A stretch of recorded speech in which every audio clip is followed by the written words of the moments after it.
Hey everyone, I'm Alice, and today we're going down the rabbit hole and discussing the winter weather costumes. And yes, I'm back to the backup rabbit hole today because the main one's a mess and I don't want to clean it.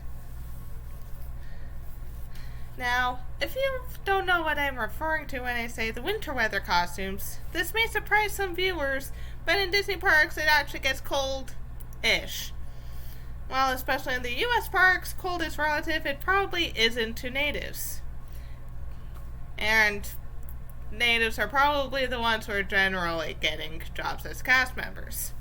Now, if you're a mask character, for someone who's wearing a mask and dressed as, say, Minnie Mouse, the cold doesn't bother you all that much. Get out of here, Elsa. We're not talking about you yet. However, if you're a face character, a live person in a costume for, say, Snow White, it's a different story, especially if your costume isn't necessarily winter friendly. Fortunately, Disney is prepared for this. There are alternative costumes for colder months and in some cases, normal times because dads are creepy and occasionally go after their daughter's idols for some reason.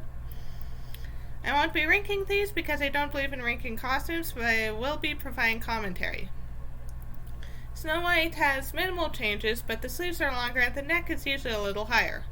Honestly, the sleeves are a little bit more historically accurate. The neck isn't pulled off all the time, but that's more of a case of bundling up, and I'd rather the cast member is comfortable than the costume be aesthetically pleasing, although that is a plus. Cinderella. There are a few different options that have been tried out over the years. Fur-lined, a capelet, and just a higher neck and longer sleeves. The last one does not work with the dress at all, in my personal opinion, but it might be the most recognizable to the kids. The capelet is quite lovely, though I have a weakness for a good capelet, and the fur-line just... why? Anastasia and Drizella. Quite proper and elegant long sleeves and high neck, but they really did the stepsisters dirty. This is the ugliest version of the stepsisters possible, and the dresses reflect that. Just because they're horrible people doesn't mean they have to be ugly, horrible people. The current characters are much nicer, but also much better designed. Also, who decided to put the redhead in pink? Not you two. Alice in Wonderland. Two options here. Just longer sleeves or the cape and gloves. The latter is likely more historically accurate and less looking like a Downton Abbey character, but the sleeves are probably most recognizable to the kids.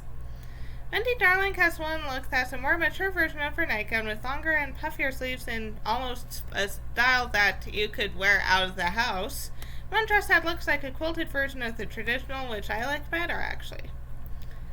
Peter Pan prides himself on not letting a mother tell him what to do, so kudos to whoever got him to put on extra layer. It's minimal suited to the character, just a long-sleeved green shirt under the main one, but it's effective. Tinkerbell. This one, it seems they mostly put her in a movie-accurate coat and leggings with boots, which is very cute. That's the style I aspire to. They used to also have Tinkerbell's friends from the movie franchise, who for the most part had winter wear too, but the characters were discontinued along with the Disney Fairies franchise. But I mean, they canceled it after they had Tom Hiddleston in, so I guess that's all you need in life.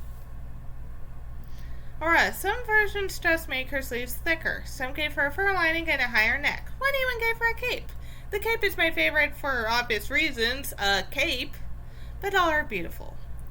Ariel has more higher necks, more fur capelets, and even a shell-styled poncho for when she has a tail. Maybe they ought to keep the tail meet and greet seasonal. I wouldn't want a girl in just a bra vibing in dead winter. That can't be fun. Belle has a cape for her village outfit, sleeves, a cape or a fur capelet for a ball gown, and a red dress for a Christmas special that probably shouldn't exist. I've heard bad things about it, but I've never watched it myself. The red is my favorite. Beyond the movie quality, it's a pretty dress and it's original, but probably not what the kids are looking for. The cape is also movie accurate, but the village look is more for a walk around character than a meet and greet. The ball gown, again, capelet. They're just so flexible and not intrusive, but also stay true to the original. Jasmine had to go full bodysuit some time ago, full time rather than seasonal, because creepy dads. So now, she now also has a cape on top of that. Is it historically accurate? Probably not, but it's still cute. Pocahontas, not much change, sleeves, leggings, and some boots. Still a historical figure whose legacy has been twisted by pop culture. Esmeralda gets a cape, still a character from a cursed Disney movie that should not exist. Meg has some extra sleeve things going on, which is not historically accurate, coming from a girl who went through a Grease phase as a child. You know what's worse? The twisting of Greek mythology that had to be done to make Hercules family friendly. Tarzan is literally just wearing a leaf pattern dress. Why? Tiana, the capelets return. They've probably gone out of style at this point in history, but who cares? I want a capelet. Please give me a capelet. Rapunzel has a cape. I want the cape. Merida has a cape. I want the cape. Anna and Elsa, while their dresses for most of the movies are pretty cozy for obvious reasons, they do get capes over their gowns for a parade sometimes. Also, you can now meet them in their Frozen 2 outfits. Now, how do I get my hands on Queen Anna's coronation dress? I know I'm not going to fit into an actual cast member costume because I'm too tall to ever be a Disney princess. But I want that dress. Moana gets this weird cape thing and shoes. This has to have been hard considering where her story takes place, but look at it. Elena has the last of the capelets, although we should probably call it a poncho in her case as she is Latina. Gotta say, I've never watched her show, but I love her style. Also, I'm not sure if this counts, but sometimes Gamora is wearing a jacket and sometimes she isn't, but both are very much movie accurate. So what do you guys think? Should I go over each of these characters' outfits? Or the masked characters? Let me know in the comments below. Please like and subscribe. Thanks to GoGo for editing, and I'll see you next time down the rabbit hole.